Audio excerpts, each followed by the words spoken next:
प्रश्न आपकी स्क्रीन पर है कि आग का पर्यायवाची क्या होता है साथियों। देखिए, आग का पर्यायवाची आग को कहते हैं अनल कहते हैं, आग को कहते हैं पावक कहते हैं, आग को कहते हैं कृशाणु कहते हैं। लेकिन पूछा गया था इनमें से कौन सा आग का पर्यायवाची नहीं है, तो व्योम साथियों नहीं है।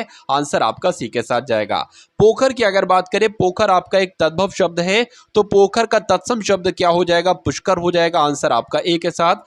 आंख का नीर ढल जाना यानी कि आंख का पानी ढल जाने का मतलब साथियों क्या होता है, बिल्कुल बेशरम हो जाना, बिल्कुल निर्लज्ज हो जाना। आंसर आपका बी के साथ। अंग अंग टूटने का मतलब साथियों क्या होता है कि बहुत ज्यादा थक जाना एक तरीके से, तो शरीर से अंग अलग हो जाना नहीं, हड्डी टूटना नहीं, शारीरिक विकास होना नहीं। तो मैं कहूंगा साथियों, थकावट से बदन में दर्द होता है तो इंसान कहता है अंग अंग टूट गया। प्रतीक्षा की अगर बात करें, इस शब्द में उपसर्ग आपसे पूछा जा रहा है, बताइए।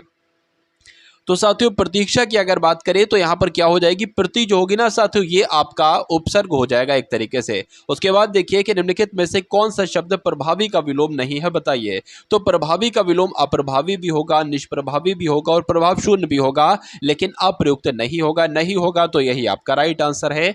उसके बाद देखिए, 10 जने की लाठी 1 जने का बोझ, ये एक लोकोक्ति, और इस लोकोक्ति का मतलब क्या होता है, मांग कर खाना नहीं, सबकी सेवा व्यर्थ करने वाला नहीं, दूसरों के भरोसे रहने वाला भी नहीं, सहयोग से काम आसानी से होना, ये इस लोकोक्ति का बिल्कुल सही अर्थ हो जाएगा। थोड़ा नपा तुला भोजन करने वाले के लिए एक शब्द क्या होगा, इसको हम लोग मिताहारी कहते हैं। क्या कहते हैं, मिताहारी कहते हैं। उत्पादक जमीन के लिए एक शब्द क्या होगा साथियों, बताइए। यानी कि जो उत्पादक जमीन होती ना, उसको तो उर्वर कह सकते हैं। क्या कह सकते हैं, उर्वर कह सकते हैं। आंसर आपका डी के साथ। विनय और व्यंग उपहास को व्यक्त करने के लिए किस विराम चिन्ह का प्रयोग किया जाता है, तो किस विराम चिन्ह का प्रयोग किया जाता है, विस्मयादि बोधक चिन्ह का प्रयोग किया जाता है। आप लोग ध्यान रखेंगे। तत्सम से तद्भव बने सही शब्द युग्म खोजिए साथियों, बताइए। तो देखिए, यहां पर अगर बात करें, घट और घड़ा, घट आपका तत्सम शब्द हो जाएगा और घड़ा उसी का तद्भव हो जाएगा, ये तो बिल्कुल सही है। राख का रक्षा नहीं होता है, धन्या धनी गलत हो जाएगा, ये भी गलत हो जाएगा। तो कुल मिला के राइट आंसर आपका अगर हो ऑप्शन नंबर ए के साथ, तो बिल्कुल करेक्ट है। अश्लील की अगर बात करें, अश्लील का विलोम क्या होता है, तो अश्लील का विलोम तो साथियों श्लील होता है। राइट आंसर आपका ए के साथ। निम्नलिखित वाक्यों में से शुद्ध वाक्य बताइए कौन सा है। यहाँ गन्ने का ताजा रस बिकता है, यहाँ ताजे गन्ने का रस बिक, देखिए ताजा गन्ना नहीं कह सकते, गन्ना कभी ताजा नहीं होता है। ताजे गन्ने गलत, ताजा गन्ना गलत। तो कुल मिला के साथियों, यहाँ गन्ने का ताजा रस बिकता है, ये आपका वाक्य बिल्कुल शुद्ध हो जाएगा। वे अविकारी शब्द जो दो शब्दों, वाक्यों अथवा वाक्य के खंडों को जोड़ते हैं, उनको साथियों क्या कहा जाता है, तो वो तो समुच्चय बोधक शब्द कहलाए जाते हैं। आंसर आपका डी के साथ। निम्नलिखित में से अशुद्ध वर्तनी वाला शब्द बताइए, यानी कि जिसकी वर्तनी बिल्कुल सही नहीं है। तो यहाँ पर उल्लंघन भी सही लिखा है, मनोरथ भी सही लिखा है, उज्जवल साथियों गलत है। उज्जवल नहीं होता, उज्जवल होता है। 2 बार आधा आधा जाएगा। उसके बाद देखिए, इनमें से अनुग्रह शब्द का विलोम आपसे पूछा जा रहा है। तो अनुग्रह का साथियों विग्रह होता है, विलोम क्या होता है, विग्रह होता है। उसके बाद देखिए, रचना की दृष्टि से क्रिया के भेद होते हैं, तो क्रिया के साथियों 2 भेद होते हैं। आंसर आपका बी के साथ। किस शब्द की वर्तनी अशुद्ध है, बताइए। तो यहां पर अगर देखिए, ऋषि सही है, संध्या सही है, संस्कार सही है। अगर सन्यासी गलत है, कैसे गलत, अगर यहां पर एक अंक की बिंदी आ जाती या 2 बार ना आ जाता कुल मिला के साथियों, तो वो सन्यासी आपका बिल्कुल सही हो जाता। उसके बाद अधोलिखित में कौन सा शब्द तत्सम नहीं है, ये आपसे कुल मिला के पूछा जा रहा है। देखिए, अधोलिखित मतलब जो नीचे शब्द लिखे हैं, उसमें कौन सा तत्सम नहीं है। ये तो आपका तत्सम है, तत्कर तत्सम होता है, ध्यान भी आपका तत्सम होता है, बोध भी आपका तत्सम होता है। लेकिन हाथ की अगर बात करें तो ये एक साथियों तद्भव शब्द है। कैसा शब्द है, ये आपका एक तद्भव शब्द है। तो आंसर आपका डी के साथ जाएगा। जिसकी भुजाएं घुटनों तक लंबी हो साथियों, उसको क्या कहा जाता है, तो उसको अजानुबाहु कहा जाता है। क्या कहा जाता है साथियों, अजानुबाहु कहा जाता है। आंसर आपका ए के साथ। तो आपने साथियों 20 क्वेश्चन देखे हिंदी के, अब आप 20 क्वेश्चन देखेंगे सामान्य ज्ञान के, उसके बाद 20 क्वेश्चन रीजनिंग के और 20 क्वेश्चन मैथ के। पूरे मॉडल पेपर में से देखिएगा कितने क्वेश्चन आपके बिल्कुल सही जा रहे हैं। पुलित्जर पुरस्कार किस क्षेत्र में दिया जाता है, तो पत्रकारिता के क्षेत्र में दिया जाता है। वस्तु और सेवा कर को कब लागू किया गया, 1 जुलाई 2017 को लागू किया गया। ट्विटर सोशल नेटवर्किंग वेबसाइट की स्थापना साथियों कब की गई, तो 2006 में की गई। ये सभी के सभी क्वेश्चन एकदम टॉप लेवल के हैं और आप लोग ध्यान रखेंगे। उसके बाद देखिए, इंदिरा गांधी ए लाइफ इन नेचर पुस्तक के लेखक कौन है, तो जयराम रमेश हैं। इनका भी नाम आप लोग ध्यान रखेंगे। जल संरक्षण के लिए क्या करना चाहिए, तो नदियों पर बांध बनाना चाहिए, बिल्कुल। जल के दुरुपयोग को रोकना चाहिए, बिल्कुल। वर्षा के जल का संचय करना चाहिए, बिल्कुल इन सभी को लागू करना चाहिए, बिल्कुल साथियों ये सभी विकल्प आपके सही हो जाएंगे। उसके बाद देखिए विश्व पर्यावरण दिवस कब मनाया जाता है, तो ये तो 5 जून को मनाया जाता है, आप सभी लोग जानते हैं। स्त्रियों की दशा में सुधार न होने तक विश्व के कल्याण का कोई मार्ग नहीं है, ये बात किसने कही थी? ये कथन तो साथियों स्वामी विवेकानंद जी का है, इसलिए राइट आंसर आपका बी के साथ जाएगा। किस अभिलेख में रुद्रदामन प्रथम की विभिन्न उपलब्धियों के बारे में बताया गया है? तो जूनागढ़ अभिलेख में रुद्रदामन प्रथम की विभिन्न उपलब्धियों के बारे में बताया गया है। प्राचीन नगर तक्षशिला निम्नलिखित में से किनके बीच स्थित है? तो ये तो सिंधु और झेलम के बीच स्थित है, जो तक्षशिला नगर है। उसके बाद देखिए मौर्य काल में शिक्षा का सर्वाधिक प्रसिद्ध केंद्र था, तो साथियों तक्षशिला था। क्या था? तक्षशिला था। आंसर आपका सी के साथ। साथियों अभी जब मैथ के और रीजनिंग के क्वेश्चंस आपके सामने खुलेंगे ना, तब आपको बहुत मजा आने वाला है और बहुत बढ़िया बढ़िया साथियों आज के इस वीडियो में मैंने क्वेश्चन लिए हैं। मुद्रा राक्षस नामक पुस्तक के लेखक कौन है साथियों बताइए? तो ये कौन है? ये विशाख दत्त है। आंसर आपका जाएगा ए के साथ। महात्मा बुद्ध का महापरिनिर्माण साथियों कहां पर हुआ था? तो कहां पर हुआ था? ये तो कुशीनगर में हुआ था महात्मा बुद्ध का परिनिर्माण। उसके बाद देखिए गुलाम वंश के प्रथम शासक कौन थे? तो गुलाम वंश के प्रथम शासक साथियों कुतुबुद्दीन ऐबक थे। आंसर आपका ए के साथ। राष्ट्रीय कांग्रेस से पहले सबसे प्रमुख संस्था साथियों कौन सी थी? तो ईस्ट इंडिया एसोसिएशन थी। इंपॉर्टेंट क्वेश्चन है, आप लोग ध्यान रखेंगे। कौन सा रासायनिक उर्वरक नहीं है बताइए? तो ये भी है, ये भी है, पोटेशियम नाइट्रेट भी है, लेकिन सोडियम सल्फेट नहीं है। नहीं है तो यही आपका राइट आंसर है। प्लास्टिक से कौन सी गैस उत्पन्न होती है? एग्जाम में पूछा जाता है। तो पॉलिथिलीन की अगर बात करें, पॉलिथिलीन गैस साथियों प्लास्टिक से ही उत्पन्न होती है। फॉरवर्ड ब्लॉक के साथियों संस्थापक कौन थे? तो सुभाष चंद्र बोस। अगर आपने उत्तर चयन किया है तो बिल्कुल सही किया। शिक्षा में सुधार के लिए ब्रिटिश सरकार ने सैडलर विश्वविद्यालय आयोग साथियों कब गठित किया था? तो कब गठित किया था? 1917 में गठित किया था, ये आप लोग ध्यान रखेंगे। राजीव गांधी राष्ट्रीय युवा विकास संस्थान से कौन से, यानी कि ये कौन से राज्य में है? तो ये कहां पर है साथियों? ये तो तमिलनाडु में स्थित है, राजीव गांधी राष्ट्रीय युवा विकास संस्थान। उसके बाद देखिए भारत के निम्नलिखित में से कौन सा प्राकृतिक बंदरगाह नहीं है? तो अगर बात करें साथियों ये भी प्राकृतिक बंदरगाह नहीं है। तो चेन्नई की अगर बात करें, ये साथियों प्राकृतिक बंदरगाह नहीं है। नहीं है तो यही आपका राइट आंसर है।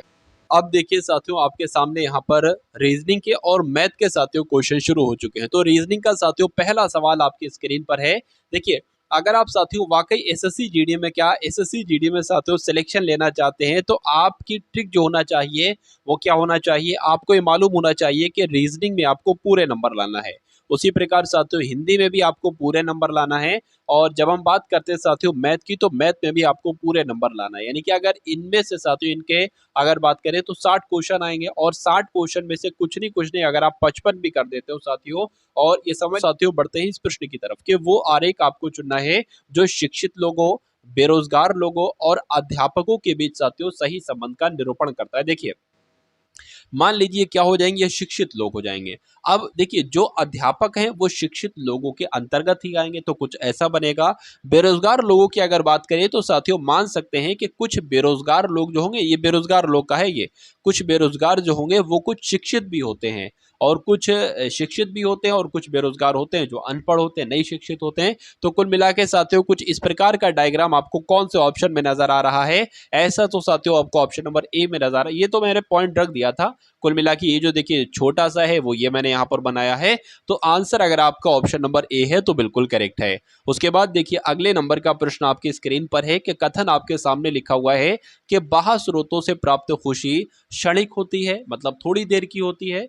चिरस्थायी खुशी अपने भीतर से ही आती है। बात तो बिल्कुल सही है। यहां पर अगर बात करें साथियों कोई भी व्यक्ति बाहर की खुशी को अनुभव नहीं कर सकता। ऐसा क्या भाई? कोई भी व्यक्ति बाहर की खुशी को अनुभव नहीं कर सकता? बिल्कुल कर सकता है। तो ये तो गलत हो जाएगा। सिनेमा से मिलने वाली खुशी चिरस्थायी नहीं होती। बिल्कुल साथियों चिरस्थायी नहीं होती, वो क्षणिक होती है, थोड़ी देर की होती है। तो दूसरा वाला तो सही है, लेकिन पहला वाला गलत है। तो ऐसा कहां लिखा है कि दूसरा वाला सही है? ऑप्शन नंबर बी में लिखा हुआ है। तो यही आपका बिल्कुल सही जवाब हो जाता है। उसके बाद देखिए संपादक का संबंध जैसे पत्रिका से है साथियों, वैसे ही क्या उपन्यास का संबंध लेखक से होगा?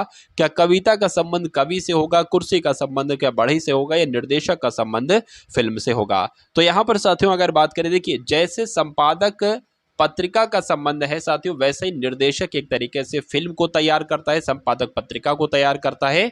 तो आंसर आपका जो जाएगा वो ऑप्शन नंबर डी के साथ जाएगा। ठीक है ना? चलिए उसके बाद देखिए अगले नंबर का प्रश्न है साथियों, यहां पर देखिए और बताइए सही जवाब आपका क्या हो सकता है। देखिए ए डी बी सी और डब्ल्यू जेड एक्स वाई है। तो आपको बताना है कि जैसे इसका इसका संबंध, वैसे आपको बताना है EHFG का संबंध किससे, ए से, बी से, सी से या डी से।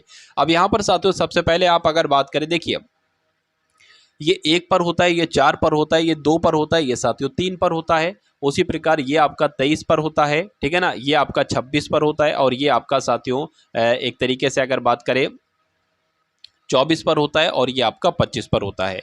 यहाँ पर अगर साथियों बहुत ध्यान से देखेंगे तो यहाँ पर देखिए ADA, ठीक है, यहाँ पर BC आया है और यहाँ पर XY आया है, यानी कि डायरेक्ट आगे। लेकिन देखिए क्या कुछ ऐसे मामला बन सकता है, ए से कितना बड़ा है जेड डब्ल्यू हो जाए, डी से कितना बड़ा है जेड हो जाए, बी से कितना, तो ये मामला नहीं बनेगा, यानी कि ये लॉजिक नहीं लगेगा। यहाँ पर साथियों देखिए जो लॉजिक मुझे लग रहा है ना, वो अपोजिट लेटर का लग रहा है। जैसे कि अगर हम इसके ऊपर लिख दें ADBC, तो यहाँ पर आप देखेंगे कि ए का अपोजिट लेटर जेड होता है, डी का अपोजिट लेटर डब्ल्यू होता है, बी का अपोजिट लेटर वाई होता है, और सी का अपोजिट लेटर एक्स होता है। देखिए आपको दो चीजें मालूम होना चाहिए। पहली चीज तो ये मालूम होना चाहिए कि लेटर पोजीशन, यानी कि ए की पोजीशन 1 पर, सी बी की पोजीशन 2 पर, सी की पोजीशन 3 पर, डी की पोजीशन 4 पर। और दूसरी बात आपको मालूम होना चाहिए कि ए का अपोजिट लेटर जो होता है वो जेड होता है। उसी प्रकार बी का जो होता है साथियों वो वाई होता है, सी का क्या होता है साथियों आपका एक्स होता है, डी का क्या होता है डब्ल्यू होता है। ये चीजें भी आपको मालूम होना चाहिए। तो यहाँ पर भी अब इसका उल्टा ही करेंगे। अब जैसे कि अगर जब हम बात करते हैं साथियों कि एच का अपोजिट लेटर क्या होता है, तो एस होता है। ई का अपोजिट लेटर क्या होता है, तो वी होता है। उसी प्रकार जी का अपोजिट लेटर क्या होता है, तो टी होता है। और साथियों यहाँ पर अगर बात करें एफ का क्या होता है, तो यू होता है।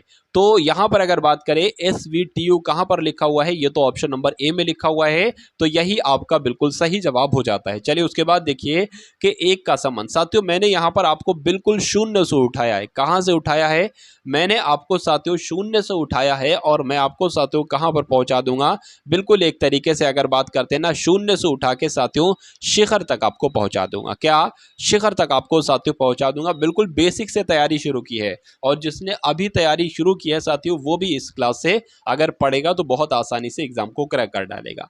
यहाँ पर 1 से साथियों 36 हुआ है, तो यहाँ पर 2 से क्या होगा, देखिए अगर बात करें साथियों ये 1 है, और इसमें हमने कितना बढ़ा दिया, अगर हम इसमें 5 बढ़ा दें तो ये नंबर हो जाएगा 6। तो ये क्या है, ये 6 का स्क्वायर है। उसी प्रकार ये 2 है, इसमें भी अगर साथियों हम बढ़ा दें 5 तो ये हो जाएगा 7। तो ये 7 का स्क्वायर होना चाहिए, यानी कि 49 आना चाहिए। और अगर ऑप्शन में 49 है तो यही हमारा राइट आंसर हो जाएगा। बिल्कुल साथियों ऑप्शन में 49 है, ऑप्शन नंबर बी में। उसके बाद देखिए साथियों DE, जैसे कि यहाँ पर 10 लिखा गया है, उसी प्रकार HI को साथियों क्या लिखा जा सकता है, देखिए ये होता है 4 पर और ये होता है 5 पर। उसी प्रकार ये होता है साथियों 8 पर और ये होता है 9 पर। 4 और ये तो 9 हो रहा है, 1 बढ़ा दिया गया। उसी प्रकार ये 17 हो रहा है कि 18 ऑप्शन में है, तो नहीं है। दूसरी अगर बात करें इन दोनों की, अगर बात करें साथियों गुणा कराए 4 पंजे कितना हो जाएगा, 20 हो जाएगा, ये 20 का आधा है। उसी प्रकार इसकी साथियों गुणा कराए 8 2 64 8 9 72, अगर हम साथियों इसको आधा करें तो इसका आधा 36 होता है। क्या 36 ऑप्शन में है, तो बिल्कुल साथियों 36 ऑप्शन में, ऑप्शन नंबर सी में है, और यही आपका राइट आंसर हो जाएगा। तो ये सवाल साथियों आपको उम्मीद करता हूं समझ में आ गया होगा। उसके बाद देखिए नेक्स्ट नंबर का क्वेश्चन आपकी स्क्रीन पर है, देखिए और बताइए सही जवाब आपका क्या होगा। देखिए यहां पर अगर बात करते हैं ये वाले में जितने भी लेटर हैं ये सब कौन है, ये लेटर एक तरीके से कौन है, ये स्कूल के बच्चे, यानी कि ए भी स्कूल का बच्चा। मैं इसको जूम कर देता हूं आपके लिए, यानी कि ए भी साथियों स्कूल का बच्चा है, बी भी स्कूल का बच्चा है। अच्छा बी की बात करें, बी कलाकार वाले में भी तो आ रहा है, तो बी कलाकार भी है और स्कूल का बच्चा भी है। डी की अगर बात करें, डी आपका स्कूल का बच्चा तो है, उसके अलावा गायक भी है, और साथियों गायक भी है, गायक है और कुछ नहीं है।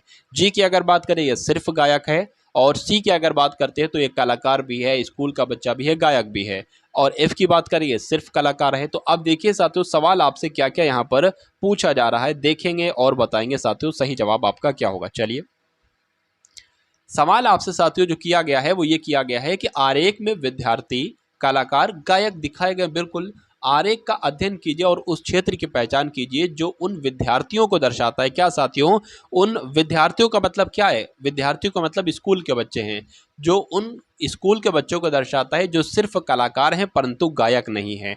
मतलब गायक नहीं होना चाहिए साथियों, क्या गायक नहीं होना चाहिए। फिर से मैं जूम कर देता हूं, ठीक है। गायक नहीं होना चाहिए, स्कूल के बच्चे होना चाहिए और कलाकार होना चाहिए। तो मुझे तो सिर्फ और सिर्फ यहाँ पर बी एक ऐसा ऑप्शन नज़र आ रहा है, लेटर नज़र आ रहा है जो स्कूल का बच्चा भी है, जो कलाकार भी है, लेकिन गायक वाले सेक्शन में नहीं आया है। तो बी ही साथियों आपका बिल्कुल सही जवाब हो जाएगा। देखिए साथियों कौन से ऑप्शन में है, लेटर बी है, तो ऑप्शन नंबर बी में ही साथियों लेटर बी है। आंसर आपका जाएगा ऑप्शन नंबर बी के साथ। भाई बहुत बढ़िया, वेरी गुड क्लास। उसके बाद देखिए अगले नंबर का प्रश्न आपकी स्क्रीन पर है, बताइए। चलिए देखिए यहां पर अगर साथियों बात करते हैं कि राजू उत्तर पश्चिम दिशा में 2 किलोमीटर जाता है। सबसे पहले मैं आपको इसका बेसिक बता देता हूं। मान लीजिए आप यहां पर बैठे तो आपके ऊपर वाली दिशा क्या कहलाएगी, उत्तर कहलाएगी।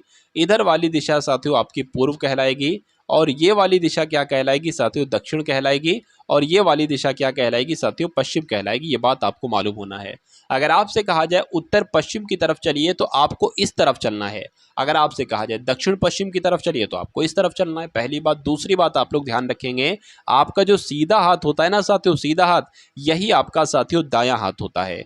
दूसरी बात, जो आपका साथियों उल्टा हाथ होता है, क्योंकि बहुत सारे लोग सीधा उल्टा हाथ तो मालूम है उनको साथियों, दायां बायां नहीं मालूम, तो वो आपका बायां हाथ कहलाया जाता है। तो इसको हटा देता हूं साथियों मैं। अब हम लोग बढ़ते हैं पृष्ठ की तरफ। राजू उत्तर पश्चिम दिशा में 2 किलोमीटर चलता है। तो अगर साथियों बात करें उत्तर पश्चिम दिशा किधर होगी, मान लीजिए साथियों आप यहां पर है, आपका उत्तर ये था और पश्चिम ये था, यानी कि आप इस तरफ चले और इस तरफ चले साथियों, 2 किलोमीटर आप चले। चलिए थोड़ा सा स्पेस से मैं बना लेता हूं यहां पर, यानी कि आप यहां पर है साथियों, आप इधर चले, किधर कितना चले, 2 किलोमीटर चले। वहां से 90 डिग्री दक्षिणावर्त घूमे। देखिए दक्षिणावर्त कभी भी कहेगा 90 डिग्री दक्षिणावर्त घूमे, 180 डिग्री दक्षिणावर्त घूमे, तो इसका मतलब ये होता है क्लॉकवाइज। यानी कि आप अगर इधर है तो आपको ऐसे चलना है, इस तरफ चलना है, क्लॉकवाइज ये होता है दक्षिणावर्त। अगर आपसे कहा जाए वामावर्त आप चलिए तो वामावर्त होता है साथियों एंटी क्लॉकवाइज, यानी कि घड़ी की सुइयां ऐसे ऐसे ऐसे से जाती है ना, आपको ऐसे ऐसे ऐसे ऐसे चलना है, इस तरफ से चलना है, ऐसे करके चलना है। चलिए अब साथियों देखिए यहाँ पर क्या कहा गया है, 2 किलोमीटर चला दिया हमने इसको पश्चिम और उत्तर में। उसके बाद कहा गया है कि 90 डिग्री दक्षिणावर्त घूमिए। मान 90 क्या होता है, मान लीजिए आप जब इधर जा रहे हैं तो 90 डिग्री कहा जाए आप एकदम इधर मुड़ जाएंगे, तो 90 ठीक है, 90 डिग्री घूमा और 2 किलोमीटर चला। ठीक है भाई, 2 किलोमीटर हमने इसको चला दिया। उसके बाद कहा फिर वहां से फिर से 90 डिग्री घूमा दक्षिणावर्त, फिर से हमने इसको 90 डिग्री चला दिया और 2 किलोमीटर चला है, 2 किलोमीटर चला दिया। तब वो अपनी आरंभिक अवस्था से कितनी दूर होगा साथियों, यानी कि यहां से वो कितनी दूर होगा। देखिए जब ये 2 किलोमीटर की दूरी है तो ये भी 2 किलोमीटर की दूरी होगी, और आंसर आपका जो जाएगा वो 2 किलोमीटर के साथ जाएगा। लेकिन पूछा क्या गया, देखिए तब वह अपनी आरंभिक अवस्था से किस दिशा में, अच्छा दिशा पूछी जा रही है।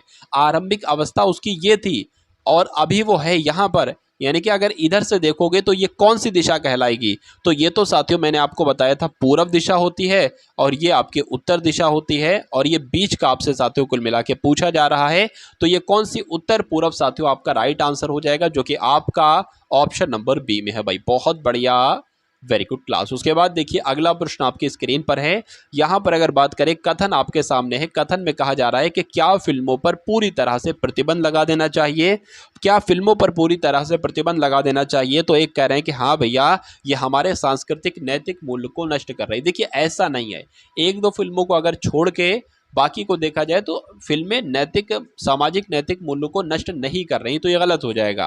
कह रहे हैं कि फिल्मों पर पूरी तरह से प्रतिबंध नहीं लगा देना चाहिए, क्योंकि नहीं, ये हमारे मनोरंजन का एकमात्र बढ़िया साधन। देखिए अगर ये लिखा होता है कि हमारे मनोरंजन का बढ़िया साधन है तो हम इसको सही कर देते, लेकिन यहाँ पर लिखा हुआ एकमात्र साधन है, मतलब क्या मनोरंजन का और कोई साधन नहीं है, सिर्फ यही है, तो ये भी आपका गलत हो जाएगा। तो इस प्रकार से साथियों ना तो एक ना तो दो तर्क प्रबल है, ऐसा कहां पर लिखा हुआ है, ऐसा आपका ऑप्शन नंबर सी में लिखा हुआ है, और यही आपका बिल्कुल सही जवाब हो जाता है। उसके बाद देखिए कि एक घड़ी हमेशा क्या दिखाती है, घंटा, मिनट, सेकंड या समय। तो देखिए घड़ी है ना साथियों, तो समय आपको जरूर दिखाएगी साथियों। कुल मिला के अगर एक घड़ी हमेशा दर्शाती है, समय दर्शाएगी।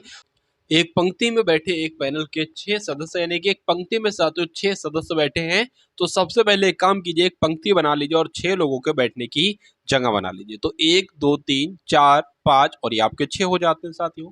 कहा गया है, क्या कहा गया है साथियों, 6 सदस्य बैठे हैं, इसमें से अगर बात करें जो Q के बाईं ओर बैठा है वो X बैठा है, यानी कि X Q के बाईं ओर बैठा है, तो मान लीजिए Q यहाँ पर है साथियों, तो Q के बाईं ओर कौन बैठा है? X बैठा है, तो X बैठा दिया। किंतु P के दाईं ओर बैठा है, तो साथियों P के दाईं ओर यानी कि X जो बैठा है ये Q के बाईं ओर है और P के दाईं ओर है। कहा जा रहा है कि Q के दाईं ओर Y है, Q के दाईं ओर Y है, किंतु Z के बाईं ओर है, यानी कि Z के बाईं ओर है। उसके बाद कहा गया है कि R के बाईं ओर Z है, तो R कहां पर है? R कहां पर है साथियों? R के बाईं ओर Z है। R अगर हम यहां पर बनाए तो R के बाईं ओर Z हो जाता है, बिल्कुल हो जाता है। छोरों पर कौन कौन बैठे हैं? यानी कि छोरों पर एक तो साथियों P बैठा हुआ है और एक R बैठा हुआ है, तो क्या PR आपका सही जवाब होगा? बिल्कुल साथियों, PR आपका बिल्कुल सही जवाब हो जाता है। आंसर जिनका भी ऑप्शन नंबर C तो बिल्कुल करेक्ट है। उसके बाद देखिए साथियों, नेक्स्ट नंबर का क्वेश्चन आपकी स्क्रीन पर है। यहां पर साथियों आपसे पूछा जो जा रहा है वो पूछा आपसे ये जा रहा है कि CPOT टॉप माँ का मतलब हो जाएगा उषा इज प्लेइंग कार्ड्स, और कॉप जा की माँ का मतलब हो जाएगा आशा इज प्लेइंग टेनिस, और टॉप से और कॉप का अर्थ हो जाएगा कार्ड्स एंड टेनिस। तो आपको बताना है कि आशा का कोड साथियों क्या होगा। अब देख लीजिए कि आशा का कोड, आशा कहां पर लिखा हुआ है? उषा इज प्लेइंग कार्ड्स यहां पर नहीं है, आशा इज प्लेइंग टेनिस यानी कि आशा यहां पर है, और इस सब का कोड क्या है? इन सब का कोड साथियों ये है, यानी कि आशा का कोड या तो साथियों कॉप होगा या जा होगा या क्या की होगा या माँ होगा। लेकिन उससे पहले, इसको मालूम करने से पहले हमें इज का कोड मालूम होना चाहिए, प्लेइंग का कोड मालूम होना चाहिए, टेनिस का कोड मालूम होना चाहिए। किसका किसका साथियों? इज का और आपका प्लेइंग का और साथियों टेनिस का। चलिए तो साथियों जब बात करते इज और कहां पर, एक बार देख लीजिए, देखिए इज प्लेइंग है ना, इज प्लेइंग, तो इज प्लेइंग यहां पर भी है और इज प्लेइंग यहां पर भी है, तो साथियों कुछ इसमें इसमें और इसमें कुछ मैचिंग कर रहा होगा। क्या मैचिंग कर रहा है साथियों? देख लीजिए, एक तो अगर बात करते हैं एम ए मैचिंग कर रहा है, एम ए मैचिंग कर रहा है और की मैचिंग कर रहा है, यानी कि साथियों इज प्लेइंग इन दोनों के मतलब क्या हो जाएंगे? की, के आई और एम ए हो जाएंगे। अब मुझे नहीं पता कि की आई इज का है या प्लेइंग का है, लेकिन कोई दिक्कत नहीं है, यहां पर से जो है ये कट जाएंगे, यानी कि आशा का कोड ये नहीं हो सकता और साथियों आपका ये नहीं हो सकता कोड। अब कॉप होगा या जा होगा। अब आप एक काम कर लीजिए, क्या टेनिस का कोड और निकाल लीजिए। तो टेनिस का कोड कहां पर आपको मिलेगा? देखिए टेनिस की अगर बात करें तो टेनिस यहां पर है, तो अब देखिए इसमें और इसमें कुछ सेम हो रहा होगा, तो कॉप यहां पर भी है, कॉप यहां पर भी है, यानी कि मैं कहूंगा कि साथियों कॉप भी आंसर नहीं हो सकता। क्यों? क्योंकि कॉप तो टेनिस का कोड हो जाएगा। अब बचा क्या साथियों? अब आपका बचा आशा और यहां पर बचा जे ए। क्या बचा साथियों? जे ए बचा। तो अगर बात करें कि आशा का कोड क्या हो जाएगा, तो जे ए हो जाएगा, और जे ए ऑप्शन में कहां पर है? तो ऑप्शन नंबर सी वाले में, सी नहीं बल्कि डी वाले में, तो यही आपका साथियों बिल्कुल सही जवाब हो जाता है। उसके बाद देखिए अगले नंबर का प्रश्न आपकी स्क्रीन पर है। यहां पर अगर बात करें, देखिए इसमें से ऐसा हो सकता है कि कोई 3 शब्द तो इससे बन सकते हैं और एक शब्द इससे नहीं बन सकता है, तो देख लेते हैं साथियों कौन सा नहीं बन सकता है। देखिए ENTRE यहां पर लिखा हुआ है, तो देखिए ये बन सकता है या नहीं? तो ई कहां गया? ई ये हो गया, एन ये हो गया, ठीक है ना, और टी आपका ये हो गया, आर ये हो गया, ENTR ई हो गया ना, ठीक है। अच्छा ये यहाँ पर 2 बार ई है, यहाँ पर तो कुल मिला के एक ही बार ये, तो ये नहीं बन सकता, ठीक है ना। ये बन सकता है, नहीं बन सकता, देख लेते हैं। TRI, तो टी आपका ये हो गया, आर आपका ये हो गया, आई आपका ये हो गया, AN और ए आपका ये हो गया, एन आपका साथियों ये हो गया, ANGLE, जी आपका ये हो गया, एल आपका ये हो गया, और ई कहाँ पर है साथियों? ई कहां पर? अच्छा यहाँ पर एक ही ई की जरूरत थी ना, तो एक ही ई हो जाए, मतलब ये वाला तो बन जाएगा। यानी कि मैं कहूँ अगर साथियों कि ये वाला नहीं बन रहा है, ये वाला बन रहा है। अब देखिए क्योंकि अभी मुझे भी नहीं पता है कि इसमें क्या पूछा जा रहा है, यहाँ पर वैसे सही तरीके से लिखा होना चाहिए था, कोई दिक्कत नहीं। RELA, तो आर ये हो गया आपका, ई आपका ये हो गया, एल आपका ये हो गया, ए ये हो गया, TING, टी ये हो गया, आई ये हो गया, एन ये हो गया, जी ये हो गया, तो ये वाला बन सकता है। तो हो सकता हो ये वाला भी बन सकता हो, देख लीजिएगा आप। यानी कि इसमें ये पूछा गया था कि कौन सा नहीं बन सकता, तो ऑप्शन नंबर ए वाला शब्द नहीं बन सकता, और यही आपका सही जवाब हो जाता है। तो यहाँ पर देखिए साथियों, अब यहाँ पर हमको देखना है कि कौन कौन से ऑप्शन बन सकते हैं और कौन कौन से ऑप्शन नहीं बन सकते हैं। तो सबसे पहले वाले की अगर बात करते हैं, REP लिखा हुआ है साथियों, तो आर ये हो गया, उसके अलावा ई ये हो गया और आपका पी ये हो गया।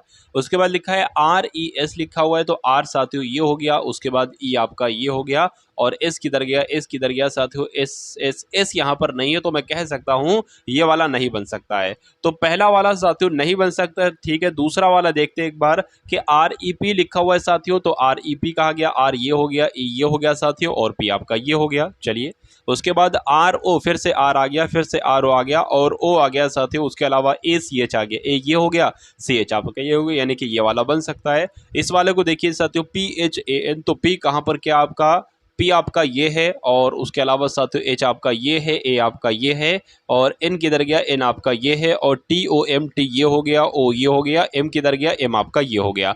तो ये वाला भी बन सकता है। तो कुल मिला के अगर बात करें, देखिए ये वाला भी बन जाएगा मेरे हिसाब से, सी ई एम, तो सी किधर गया, ये हो गया, ई ये हो गया, एम ये हो गया, उसके बाद ई एन टी ये हो गया। तो मैं कह सकता हूं साथियों जो ऑप्शन नंबर ए में साथियों वर्ड्स है ये नहीं बन सकता इन लेटर्स की मदद से, बाकी नीचे तीनों वाले बन सकते हैं। और जो इसमें से साथियों ये नहीं बन सकता ना, ये सारे बन सकते हो, तो यही आपका राइट आंसर हो जाएगा, ऑप्शन नंबर ए। उसके बाद देखिए अगले नंबर का प्रश्न आपकी स्क्रीन पर है, देखिए और बताइए सही जवाब आपका क्या होगा। यहां पर अगर बात करें एफ जी एच टी है, उसके बाद यानी कि जैसे इससे जो है ना ये लेटर्स बनाए गए हैं ओ पी क्यू आर, वैसे ही बी सी डी ई से कौन से लेटर बनाए जा सकते हैं, ऑप्शन नंबर ए वाले, बी वाले, सी वाले, या साथियों डी वाले। तो देखते हैं साथियों, सबसे पहले लेटर पोजीशन आपको साथियों मालूम होना चाहिए कि ये 6 पर होता है, ये 7 पर होता है, ये 8 पर होता है, ये साथियों 20 पर होता है। उसके अलावा अगर बात करें ओ 15 पर होता है साथियों, ये 16 पर होता है, ये 17 पर होता है, ये आपका 18 पर होता है। चलिए उसी प्रकार अगर बात करें यहाँ पर, तो ये आपका 2 पर होता है, ये 3 पर होता है, ये 4 पर होता है, ये 5 पर आपका होता है। ये आपको यहाँ पर साथियों कुल मिलाकर दिख रहा होगा। चलिए देखिए यहाँ पर एक दिक्कत साथियों ये है कि ये आई है, एक तरीके से ये आई है, तो आई यहाँ पर पता क्या आएगा, यहाँ पर साथियों 9 आएगा। अब यहाँ पर देखिए लगातार नंबर हैं, कैसे लगातार, 6 7 8 9 15 16 17 18 2 3 4 5, बस हमें देखना ये है कि इससे ये कितने नंबर आगे है, वही नंबर हम यहाँ से यहाँ आगे कर देंगे और लगातार हम लेटर को लिख देंगे यहाँ पर। तो ये 9 है, ये 9 पर होता है, ये 15 पर होता है, यानी कि 6 बढ़ाया गया, तो यहाँ पर भी जब साथियों कितना बढ़ेगा, जब 6 बढ़ेगा तो 11 आ जाएगा, यानी कि 11 12 13 14 लगातार नंबर आ जाएंगे। और 11 पर होता है के, और फिर होता है एल, फिर होता है एम, और फिर होता है एम। तो साथियों के एल एम एन क्या ऑप्शन के कहीं पर लिखा हुआ है, कहाँ पर लिखा हुआ है साथियों, ये तो ऑप्शन नंबर बी में लिखा हुआ है, तो यही आपका बिल्कुल सही जवाब हो जाता है। उसके बाद देखिए साथियों नेक्स्ट नंबर का क्वेश्चन आपकी स्क्रीन पर है कि 17 का संबंध 64, 17 का संबंध 60 से है, तो 20 का संबंध साथियों किससे होगा, बताइए। देखिए अगर 17 को जब हम 60 बनाना चाहें, तो अगर 17 की गुणा 3 से कराना चाहें तो 17 कम 17, 17 दूना 34, 17 3 51 हो जाएगा। लेकिन यहाँ पर जब हम 9 प्लस कर देंगे तो ये नंबर बन जाएगा 60। उसी प्रकार से इसकी गुणा भी 3 से कराएंगे, कितना आ जाएगा, 60 आ जाएगा। और जब इसमें साथियों जैसे कि यहाँ पर 9 प्लस किया, यहाँ पर भी 9 प्लस कर देंगे तो 69 आ जाएगा। क्या 69 साथियों ऑप्शन में है, तो बिल्कुल साथियों ऑप्शन में है, ऑप्शन नंबर बी में है, और यही आपका साथियों राइट आंसर हो जाता है। चलिए यहाँ पर साथियों मछली का संबंध शेल्क से बताया गया है, तो भालू का संबंध साथियों किससे होगा, ये आपको बताना है। पंख से होगा, पत्ते से होगा, लोमचर्म से होगा, या त्वचा से होगा। देखिए यहाँ पर अगर बात करें कि मछली की जो खाल होती है साथियों, मछली की जो खाल होती है इसको क्या कहा जाता है, शेल्क कहा जाता है। उसी प्रकार साथियों जो भालू की खाल होती है ना, इसको क्या कहा जाता है, इसको कहा जाता है लोमचर्म। तो लोमचर्म साथियों ऑप्शन में है, ऑप्शन नंबर सी में है, तो यही आपका साथियों बिल्कुल सही और सटीक जवाब हो जाता है। भाई बहुत बढ़िया, वेरी गुड क्लास साहब। चलिए उसके बाद देखिए लेखक का संबंध से जैसे साथियों कलम से, वैसे कलाकार का संबंध किससे होगा।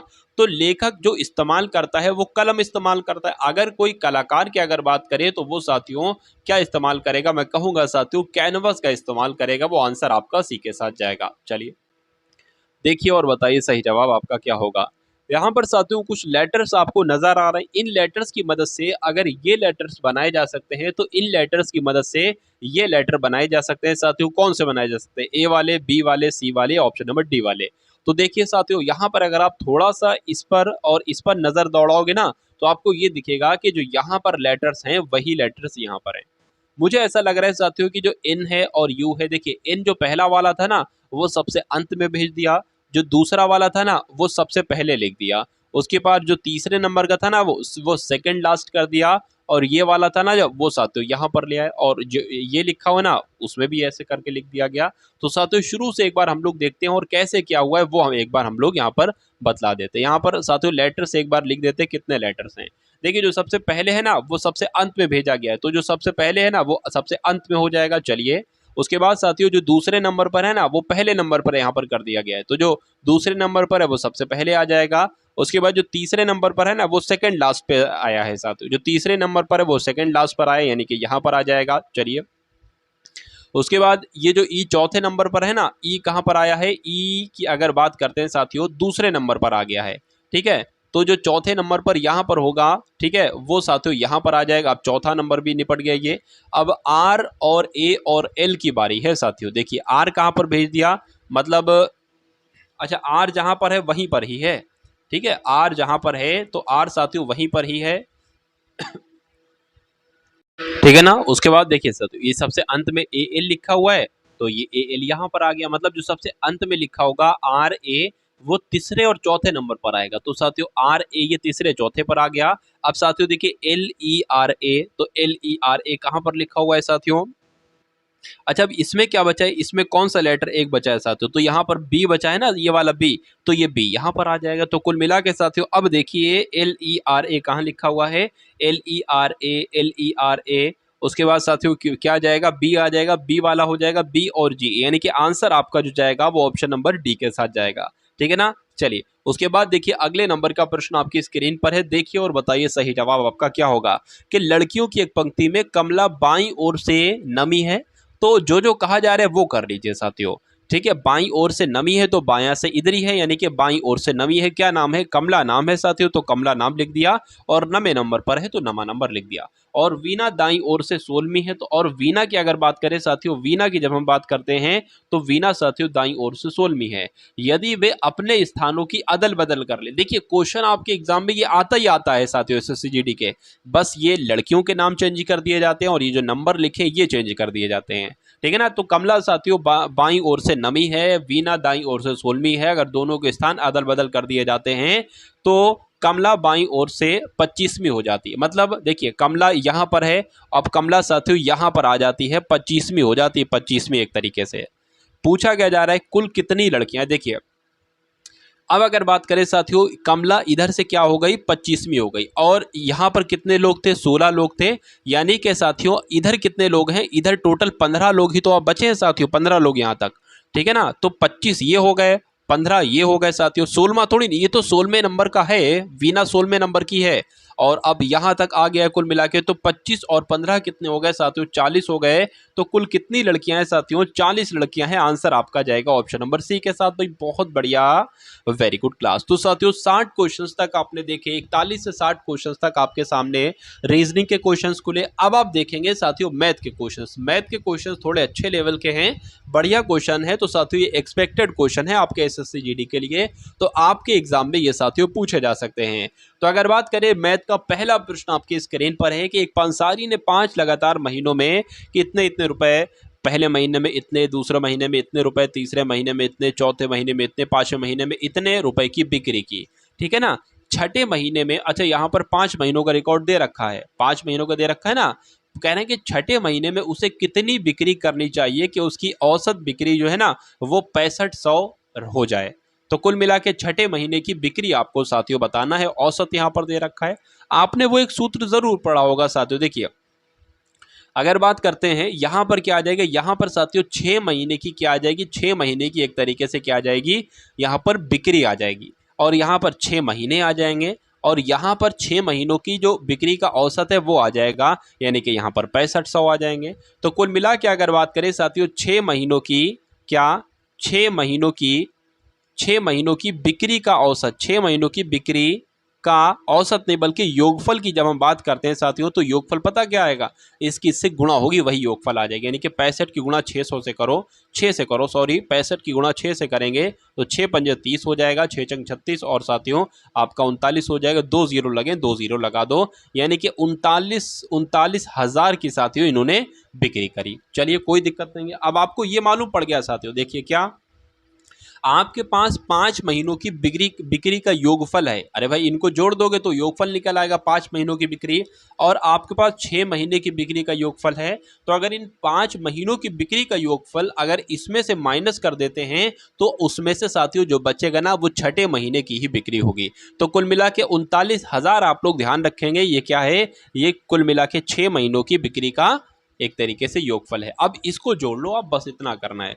देखिए 2 और 0 5 7 हो जाएगा, 7 7 14 हो जाएगा, 14 और 5 साथियों कितना हो जाएगा, 19 हो जाएगा। 19 का साथियों 9 लिख देंगे, हासिल का 1 लगा देंगे, 6 और 1 7, 7 और 3 10, 10 और 5 आपका 15, 15 और 2 आपका कितना हो जाएगा 17, 17 और आपका 20 हो जाएगा, 20 का 2 हासिल का 0 और हासिल का 2 लग जाएगा, 7 हो जाएगा, 8 9 9 की अगर बात करें साथियों 17 हो जाएगा, 17 17 और ये आपका 27 बोले तो 26 हो जाएगा, 26 और आपका ये कितना हो जाएगा 30 हो जाएगा, 30 का 0 हासिल लग जाएगा आपका 3, ये हो जाएगा 9 9 की अगर बात करें साथियों 16 हो जाएगा, 16 और ये आपका 22 हो जाएगा, 22 और 28 हो जाएगा, 28 और साथियों ये कितना हो जाएगा 34 हो जाएगा। तो कुल मिला के साथियों यहाँ पर 34 आ जाएगा।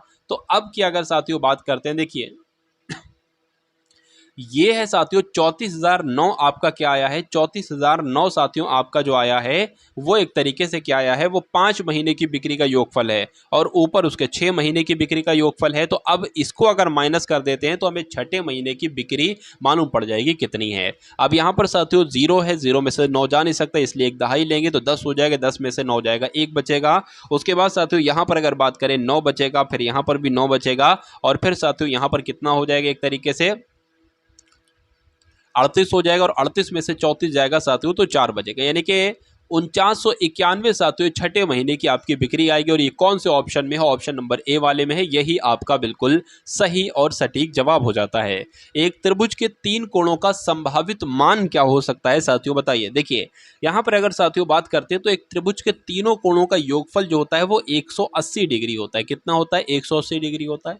तो क्या इसका योगफल 180 डिग्री बनेगा, देख लीजिए साथियों जरा, 5 और 2 आपका 7 हो जाएगा, 7 और 3 आपका 10 हो जाएगा, 0 लग गया, 1 और 2 2 हो जाएगा, 2 4 आपका 6 हो जाएगा, 6 और 3 आपका 9 हो जाएगा। तो कुल मिला के यहाँ पर तो 8 आना चाहिए था, गलत हो जाएगा।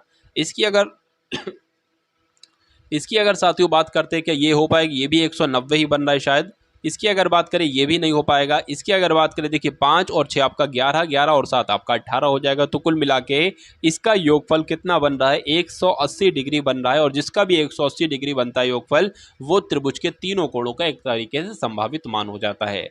उसके बाद देखिए नेक्स्ट नंबर का क्वेश्चन आपकी स्क्रीन पर है, देखिए और बताइए सही जवाब आपका क्या होगा। चलिए भाई यहाँ पर अगर बात करते हैं, देखिए 50 लड़कों की एक कक्षा में 30 लड़कों की औसत लंबाई 160 सेंटीमीटर है, यानी कि 50 लड़कों की 50 लड़कों की कक्षा में 30 लड़कों की औसत लंबाई 160 सेंटीमीटर है।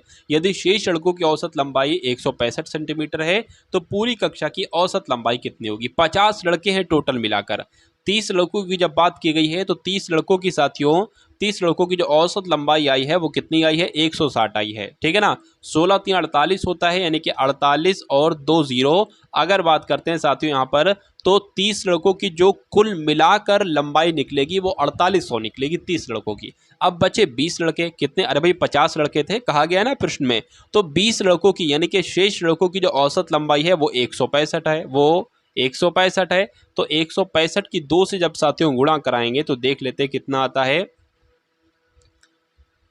ठीक है ना। तो कुल मिला के साथियों 330 आपका आ जाएगा, 330 और एक जो 0 लगाइए आ जाएगा, यानी कि 50 लड़के हैं कुल मिला के, 30 लड़कों की आयु का योगफल 4800 है, 20 लड़कों की क्या है लंबाई का योगफल 3300 है। तो कुल मिला के पूछ रहे हैं कि अगर 50 लड़कों की अगर हम यहाँ पर कुल योग लिख दें और उसका औसत निकालने की कोशिश करें तो क्या होगा, ये आपसे पूछा जा रहा है। देखिए इसको अगर जोड़े ना 4800 को और 3300 को तो कितना बैठता है, देख लीजिए एक बार। यहाँ पर अगर साथियों बात करते हैं, यहाँ पर ये नंबर आ जाएगा, इस 0 से ये 0 कट जाएगा, 5 एकम 5 आ जाएगा, 5 एकम 5 आ जाएगा, 3 जाएगा 31 हो जाएगा, 5 छंग आपका 30 हो जाएगा और 5 दूना आपका कितना हो जाएगा 10 हो जाएगा। तो 162 साथियों ये आपकी लंबाई का औसत निकलेगा 50 लड़कों की। तो सही जवाब आपका जो जाएगा वो ऑप्शन नंबर बी के साथ जाएगा और जिनका आंसर यहाँ पर बी है तो बिल्कुल करेक्ट भाई, बहुत बढ़िया वेरी गुड क्लास। चलिए उसके बाद देखिए नेक्स्ट नंबर का प्रश्न आपकी स्क्रीन पर, बताइए। चलिए यहां पर अगर बात करें ए और बी मिलकर एक कार को 6 दिन में करते हैं। ए और बी, भैया ए और बी अगर मिलकर किसी काम को करते हैं तो वो 6 दिन में करते हैं। अगर ए उसको अकेले करता है साथियों तो वो 9 दिन में करता है। अगर बी उसको अकेले करता है तो उस कार को कितने दिन में करेगा, आपसे पूछा जाए। देखिए एक ऐसा नंबर ले लीजिए जो 6 के पहाड़े में भी आए और 9 के पहाड़े में भी आए। तो देख लीजिए 36 है मेरे हिसाब से, शायद 6 छंग 36 हो जाएगा, 9 चौक आपका 36 हो जाएगा। तो ये चीज़ आप कर लोगे। अब इसका मतलब पता क्या है, ये मैंने यहाँ पर क्यों लिखा ये, अब इसका मतलब ये है कि ए एक दिन में कितना टोटल काम, पहली बात आपको ध्यान रखना है टोटल काम 36 है। ए एक दिन में 4 काम करता है और ए और बी दोनों मिल जाते हैं तो ये 6 काम करता है। तो अब मुझे ये बताइए, जब ए 4 काम करता है और टोटल ये दोनों मिलकर 6 काम करते हैं तो बी साथियों एक दिन में कितना काम करेगा, 2 काम करेगा। अब टोटल काम है 36 और बी एक दिन में काम कर रहा है 2, तो ये टोटल अगर काम करे तो कितने दिन में 36 काम निपटा लेगा, 18 दिन में 36 काम निपटा लेगा। तो यही तो आपसे पूछा गया था कि बी अकेले उस कार को करे तो कितने दिन में करेगा, तो साथियों 18 दिन में करेगा। राइट आंसर आपका जाएगा ऑप्शन नंबर ए के साथ। बहुत बढ़िया, वेरी गुड क्लास। अब उसके बाद देखिए अगले नंबर का साथियों सवाल आपकी स्क्रीन पर है, देखिए और बताइए सही जवाब आपका क्या होगा। चलिए, यदि दो शंकुओं के आयतनों का अनुपात जो दे रखा है साथियों वो 2:3 दे रखा है और उनके आधारों की जो त्रिज्याओं का अनुपात दे रखा है साथियों वो कितना दे रखा है, वो एक तरीके से 1:2 रखा है। उनकी ऊंचाइयों का अनुपात पूछा जा रहा है। देखिए सबसे पहले अगर बात करें साथियों शंकु का आयतन का अनुपात क्या होता है, क्या शंकु का आयतन का अनुपात साथियों कितना होता है, ये सबसे पहले मैं आपको बतला देता हूँ। ये होता है साथियों 1/3 पाई आर स्क्वायर एच होता है, ठीक है ना। 1/3 है, पाई की वैल्यू पता है, आर यहाँ पर जो दिया गया है वो आयतनों का अनुपात और उनके आधारों की त्रिज्या आर आपका ये दे रखा है और ऊंचाइयों का अनुपात यानी कि ये आपसे कुल मिला के पूछा जा रहा है। अब अगर देखिए बात करें 1/3 दे रखा है, 1/3 जैसा है साथियों वैसा हमने लिख लिया, पाई जैसा है वैसा हमने लिख लिया। आर कितना है साथियों, आर यहाँ पर 1 हो जाएगा तो 1 का स्क्वायर होता है और आपसे पूछा क्या जा रहा है, एच आपसे पूछा जा रहा है। उसी प्रकार अगर बात करें, अच्छा इसका दे कितना रखा है, अनुपात 2 दे रखा है ना पहले वाले का, तो 2 हो जाएगा। दूसरे वाले की अगर बात करें 1/3 जैसे दे रखा है वैसे कर लिया, पाई वैसे लिख लिया। आर लिखा है ना, तो आर यहाँ पर क्या है 2 है तो साथियों 2 का स्क्वायर हो जाएगा, 2 का स्क्वायर हो जाएगा और यहाँ पर एच हो जाएगा। इसका अनुपात कितना दे रखा है, 3 दे रखा है। कहा है भाई दो शंकुओं के आयतनों का अनुपात 2:3 है, तो 2 हो गया पहले वाले का, नीचे वाले का साथियों 3 हो गया। अब देखिए 1/3 और पाई ये कैंसिल हो जाएगा, इससे ये कैंसिल हो जाएगा पूरा पूरा, ठीक है। चलिए अब यहाँ पर 4 आ जाएगा, अब इस 4 की गुणा हो जाएगी इससे तो यहाँ पर 4 आ जाएगा, इस 1 की गुणा हो जाएगी इससे। अब यहाँ पर पता सिर्फ क्या है, सिर्फ H1 और H2 है, तो यहाँ पर H1 की जो वैल्यू हो जाएगी वो 8 हो जाएगी और H2 की वैल्यू साथियों 3 हो जाएगी। तो उनकी ऊंचाई का मतलब हाइट का मतलब H, उनकी ऊंचाइयों का अनुपात निकलता है, वो कितना अनुपात निकलता है, 8:3 निकलता है। तो 8:3 आपका बिल्कुल सही जवाब हो जाएगा जो कि ऑप्शन नंबर सी में है भाई। बहुत बढ़िया, वेरी गुड क्लास। चलिए भाई उसके बाद देखिए अगले नंबर का प्रश्न आपकी स्क्रीन पर है, देखिए और बताइए सही जवाब आपका क्या हो सकता है। कि 50 मीटर लंबी एक गाड़ी 10 मीटर लंबे एक प्लेटफॉर्म को 10 सेकंड में पार करती है। गाड़ी की गति आपसे पूछी जा रही है, यानी कि गाड़ी की चाल आपसे पूछी जा रही है। तो आप सभी को पता होगा साथियों गति यानी कि चाल बराबर क्या होता है, चाल बराबर होता है साथियों दूरी बटे समय होता है, दूरी बटे समय होता है। अब यहाँ पर अगर बात करें 50 मीटर लंबी एक गाड़ी तो ये दूरी हो जाएगी। चलिए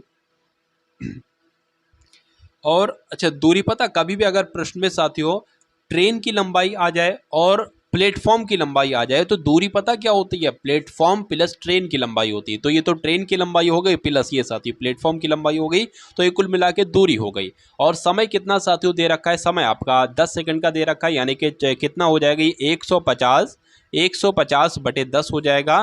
तो कुल मिला के साथियों इस 0 से 0 कैंसिल हो जाएगा, यानी कि आपकी चाल जो आएगी, आपकी गति जो आएगी साथियों वो 15 मीटर प्रति सेकंड आएगी। 15 बचा है ना, तो 15 मीटर प्रति सेकंड आएगी, तो 15 आपका बिल्कुल सही जवाब हो जाएगा जो कि ऑप्शन नंबर ए में है भाई। बहुत बढ़िया, वेरी गुड क्लास। उसके बाद देखिए नेक्स्ट नंबर का क्वेश्चन आपके स्क्रीन पर है, देखिए ए का 2 गुना, बी के 3 गुने तथा सी के 4 गुने के बराबर है। तो ए अनुपात बी अनुपात सी आपसे कुल मिलाकर यहाँ पर क्या जा रहा है, पूछा जा रहा है। चलिए तो बढ़िया लेवल का साथियों क्वेश्चन है, ठीक है। जैसा जैसा कहा जा रहा है वैसा वैसा कर दीजिए। तो कुल मिला के साथियों अगर ये क्वेश्चन आपके सामने एग्जाम में आ जाए तो आप कैसे करोगे, ए का 2 गुना कहा गया है ना, तो ए का 2 गुना कर दिया।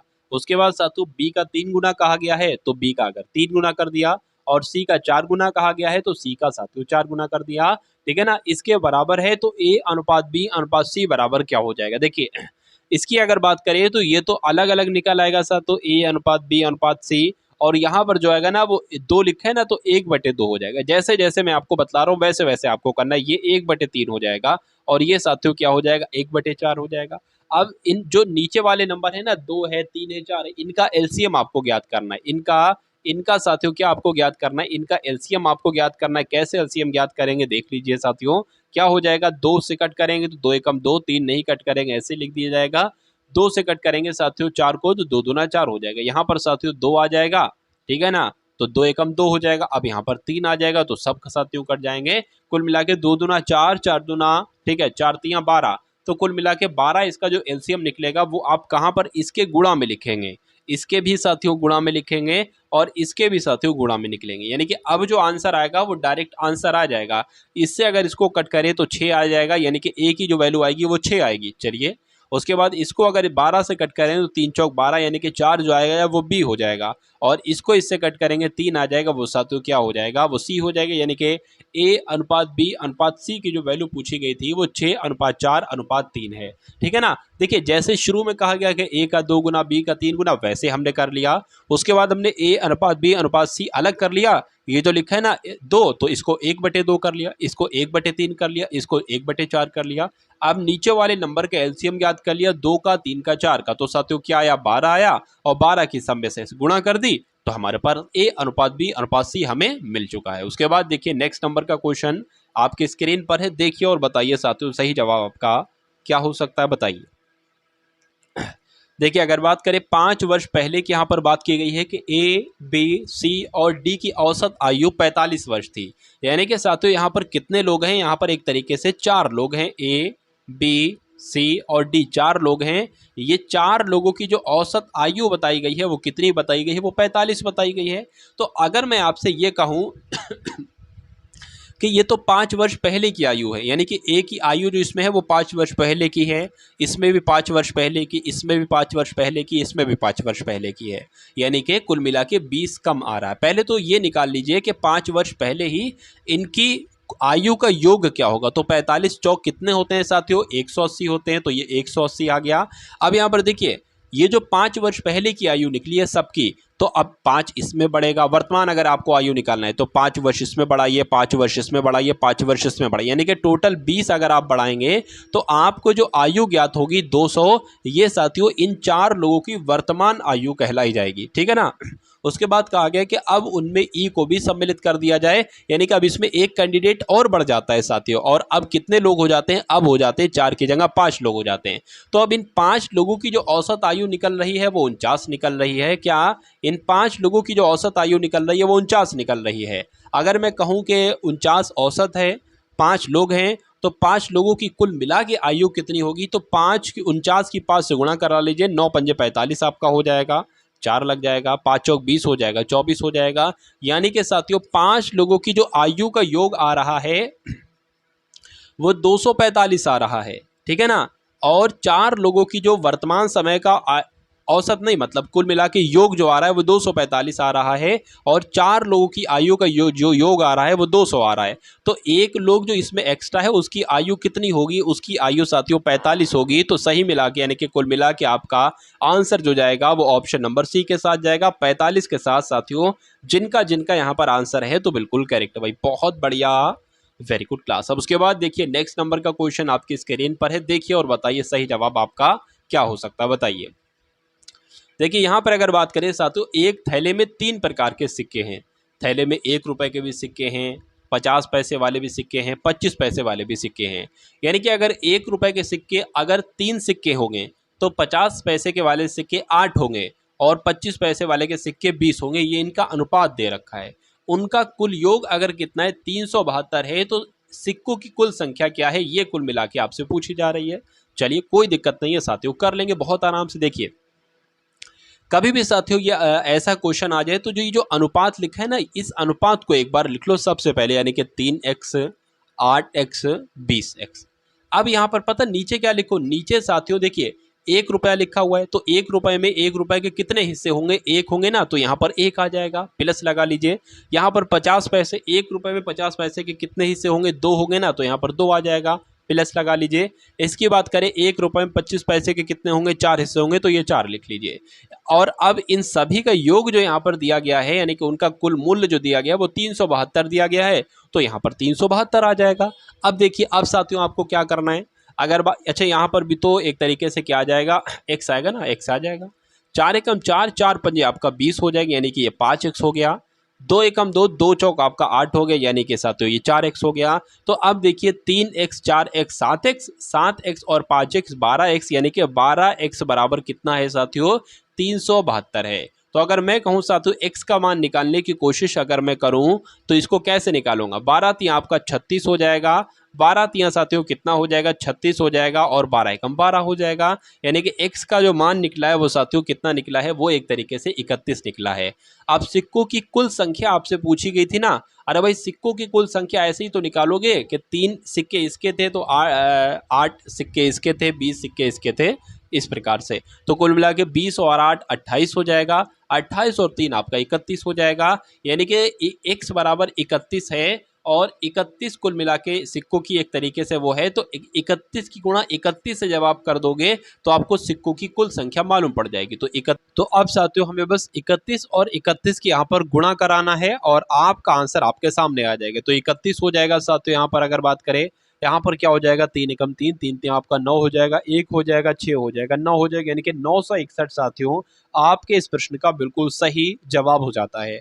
अब उसके बाद देखिए साथियों, कुल मिला के देखिए 80 क्वेश्चंस हम लोग देखेंगे, और आप आज की वीडियो में ये देखिएगा साथियों कि 80 में से आपका कितना साथियों स्कोर रहा है, कितने क्वेश्चंस आपके हिंदी में सही हुए, कितने जीके जीएस में, कितने मैथ में, और कितने साथियों रीजनिंग में, ठीक है ना। चलिए उसके बाद देखिए अगले नंबर का प्रश्न है कि किसी धनराशि पर साधारण ब्याज जो है ना वो मूलधन 1/16 के बराबर है तथा वर्षों की संख्या वार्षिक दर के बराबर है। तो दर आपसे पूछी जा रही है, यानी कि आर आपसे साथियों पूछी जा रही है, रेट आपसे कुल मिला के यहाँ पर पूछा जा रहा है। देखिए यहाँ पर कहा गया है साथियों, किसी धनराशि पर साधारण ब्याज जो है ना, साधारण ब्याज यानी कि SI जो है ना, SI साथियों मूलधन यानी कि P का 1/16 के बराबर है। तो इसको हम ऐसे लिख सकते हैं, SI/P बराबर 1/16, यानी कि अगर मूलधन साथियों 16 है तो साधारण ब्याज कितना है, साधारण ब्याज 1 है, और वर्षों की संख्या जो दी गई है ना वो दर के बराबर दी गई है। चलिए कोई दिक्कत नहीं है, तो दर आपसे पूछी जा रही है, यानी कि आर आपसे पूछी जा रही है, और फॉर्मूला क्या होता है, SI × 100/P और T होता है। तो साथियों SI यहाँ पर क्या आ जाएगा, SI अगर 1 है और 100 हो जाएगा साथियों, और P कितना है, P 16 है, और यहाँ पर अगर बात करें जो T है ना, T R ही आएगा, क्योंकि यहाँ पर कहा गया कि वर्षों की संख्या वार्षिक दर के बराबर है, तो यहाँ पर R आ जाएगा। अब देखिए यहाँ पर R है, यहाँ पर R है, तो ये R ऐसा करो R² हो जाएगा, उसके बाद ऊपर 100 हो जाएगा और नीचे आपका 16 आ जाएगा। अच्छा R बराबर पता क्या आ जाएगा, R बराबर 10/4 यहाँ पर आ जाएगा, और R बराबर अब अगर इसको कट करोगे तो 2.5% आपका 2.5% आपका राइट आंसर आ जाएगा, जिसको हम लोग कह सकते हैं साथियों 2 सही, ठीक है ना, 2 सही 1/2% इसको हम लोग कह सकते हैं। यानी कि इसको अगर 2.5 बनाए तो 2 दूना 4, 4 और 1 5, 5 साथियों 2 हो जाएगा, और यहाँ पर भी तो एक तरीके से 5/2 ही बनना था भाई, इसको कट करोगे 2 से 5 आ जाएगा, इसको कट करोगे 2 से 2 हो जाएगा। तो कुल मिला के जिनका भी आंसर यहाँ पर ऑप्शन नंबर 2 है तो बिल्कुल करेक्ट भाई, बहुत बढ़िया, वेरी गुड क्लास। उसके बाद देखिए नेक्स्ट नंबर का क्वेश्चन आपकी स्क्रीन पर है कि एक व्यायामी अपनी सामान्य चाल की 5/4 चाल से दौड़कर अपने दौड़ने के समय में 5 मिनट सुधार करता है, उसी दूरी को दौड़ने में उसे सामान्यतः कितना समय लगता था, यह आपसे कुल मिलाकर पूछा जा रहा है, बताइए। चलिए बहुत अच्छा क्वेश्चन साथियों एग्जाम में पूछा जाता है, ठीक है। तो यहाँ पर अगर साथियों बात करें कि अगर कोई एक ऐसा बंदा है जो अपनी साथियों पहले कितनी चाल से चलता था साथियों, पहले अगर 4 चाल से चलता था और फिर साथियों वो 5 चाल से चलने लगा, इसका मतलब ये है। तो जब 4-4 से चलता था और 5-4 से चलने लगा तो वो अपनी दौड़ने के समय में उसने 5 मिनट अपना सुधार कर लिया। अगर 50 मिनट में पहले इस चाल से दौड़ने पर चलता था 5 मिनट में, अगर वो इस चाल से दौड़ने लगा साथियों तो उसने 50 की जगह 45 मिनट में अपना वो रास्ता पूरा करने लगा। ये इसका मतलब ये हुआ 5 मिनट सुधार करता है। उसी दूरी को दौड़ने में उसे सामान्यतः लगने वाला समय यानी कि पहले कितना समय लगता था, तो ये तो चाल का अनुपात है। चाल का अनुपात का उल्टा साथियों समय का अनुपात होता है, तो समय का अनुपात क्या हो जाएगा 5:4 हो जाएगा। अभी उसका समय ये लगता है, पूछा जा रहा है पहले सामान्यतः कितना लगता था, पहले ये लगता था। अब यहाँ पर अगर साथियों बात करें दौड़ने में 5 मिनट का सुधार लगता है यानी कि 4x 5x, अगर x बराबर यहाँ पर 5 है साथियों और पहले ये एक तरीके से 5x है यहाँ पर और ये 4x है और ये 4x है और ये 5x है, तो पहले कितना समय लगता था, पहले 5x लगता था और x की वैल्यू 5 है, तो कुल मिला के 5 पंजे 25 मिनट लगते थे। राइट आंसर आपका जो जाएगा वो ऑप्शन नंबर सी के साथ जाएगा। उसके बाद देखिए अगले नंबर का सवाल आपकी स्क्रीन पर है, देखिए और बताइए साथियों सही जवाब आपका क्या होगा। यहाँ पर अगर बात करें यदि एक त्रिभुज के शीर्षलंब में 10% की वृद्धि की गई हो जबकि उसके क्षेत्रफल को अपरिवर्तित रखा हो तो इसके संगत आधार में कितने की कमी होगी बताइए। चलिए 10% की बढ़ोतरी की गई है तो 10 गुणा 10 आ जाएगा और बढ़ोतरी की है तो 1/110 आ जाएगा यानी कि 0 से ये 0 कट जाएगा, 100/11 आ जाएगा। और 100/11 को कैसे लिख सकते हैं साथियों, 11 एकम 11 ये 99, 11 एकम 11 तो हो नहीं सकता, 11 नीम 99 हो जाएगा, ठीक है ना, 11 नीम 99 हो जाएगा। अब कितना बचेगा साथियों, 1 बचेगा, वो 1 यहाँ पर आ जाएगा, तो कुल मिला के 9 सही 1/11% आपका राइट आंसर हो जाएगा। दो अंकों की यानी कि दो अंकीय संख्याओं का योगफल की जो बात की गई है साथियों वो कितनी है, यानी कि दो अंकों की संख्याओं का योगफल 132 है। यदि उन दोनों संख्याओं का मासा 11 है तो संख्याएं बताइए क्या होंगी।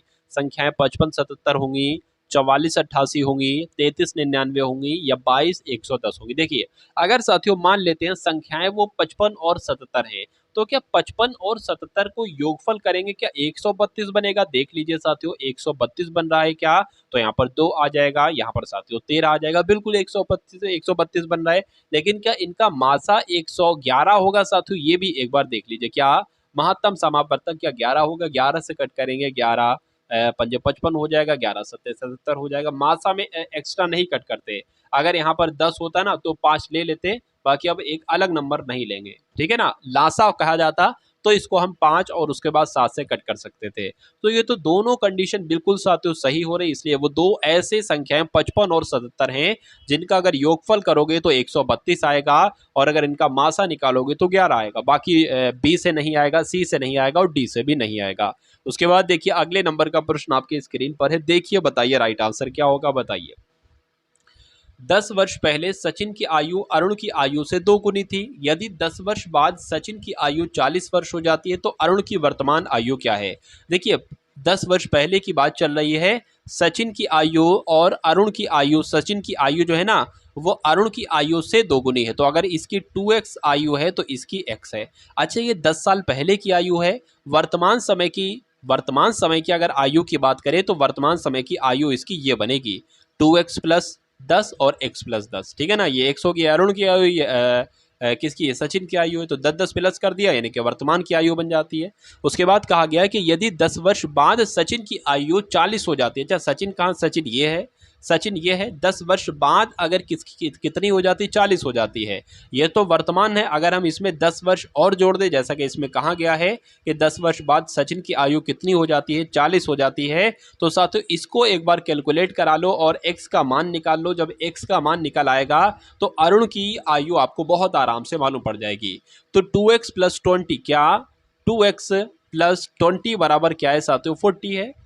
2x की अगर बात करें बराबर 40 माइनस 20 हो जाएगा, 40 माइनस 20 हो गया यानी कि x बराबर क्या हो जाएगा, ये आपका 20 हो जाएगा, अपॉन में 2 आ जाएगा, तो x का वैल्यू निकलेगी साथियों वो 10 निकलेगी। तो मैं कह सकता हूं अरुण की आयु साथियों x थी और x का मान 10 है और 2x यानी कि इसकी आयु सचिन की आयु कितने निकलेगी 20 निकलेगी। तो कुल मिला के साथियों आंसर आपका जाएगा ऑप्शन नंबर बी के साथ, यानी कि साथियों 10 आपका ऑप्शन यहाँ पर बिल्कुल सही हो जाएगा। अच्छा एक सेकेंड, यहाँ पर अगर साथियों बात करते हैं तो अरुण की वर्तमान आयु क्या है। अब एक बात यहाँ पर आपने बहुत बड़ी मिस्टेक कर दी। यहाँ पर ये 10 वर्ष पहले की आयु है, ये भी अरुण की 10 वर्ष पहले की आयु है और ये भी 10 वर्ष पहले की आयु है। कहा गया था ना 10 वर्ष पहले सचिन की आयु अरुण की आयु से 2 गुनी थी। तो अगर वर्तमान आयु निकालना है तो इसमें हमें 10 और जोड़ना पड़ेगा, तो 20 साल कुल मिला के आएगी ये साथियों। ये जो मैंने निकाला है ना, अरुण की आयु साथियों 20 वर्ष आएगी और इसकी आयु जो निकलेगी ना साथियों वो 20 निकलेगी और 10 वर्ष हमें एक्स्ट्रा करना होगा वर्तमान के लिए, तो इसकी 30 बैठेगी। तो कुल मिला के आंसर आपका ऑप्शन नंबर ए के साथ जाएगा। उसके बाद देखिए नेक्स्ट नंबर का क्वेश्चन आपकी स्क्रीन पर है। बताइए कि कोई व्यक्ति एक साइकिल 1400 में खरीदता है, उसे 15% की हानि पर बेचता है, तो उसको कितने रुपए में बेचता है, ये आपसे पूछा जा रहा है। तो 1400 का 85% निकाल लीजिए साथियों, 15% कम करेंगे ना 100 में से, तो 85% निकाल लीजिए। 85 की गुणा साथियों 14 से कर लीजिए, क्या 4 पंजे 20 हो जाएंगे आपके, 4 अट्ठे 32 हो जाएंगे, तो 34 आ जाएंगे और यहाँ पर साथियों 85 आ जाएंगे। 0 आ जाएगा, 9 आ जाएगा साथियों और 11 आ जाएगा, यानी कि 1190 साथियों आपका साइकिल का विक्रय मूल्य हो जाएगा। भाई बहुत बढ़िया, वेरी गुड क्लास। उसके बाद देखिए अगले नंबर का साथियों प्रश्न आपकी स्क्रीन पर है, देते चलिए। देखिए यहाँ पर बात करें तो यहाँ पर सिर्फ और सिर्फ एक अंडर रूट की कमी है। अब सवाल पूरा हो गया, इसका मान आपसे कुल मिलाकर क्या किया जा रहा है, पूछा जा रहा है साथियों, बताइए।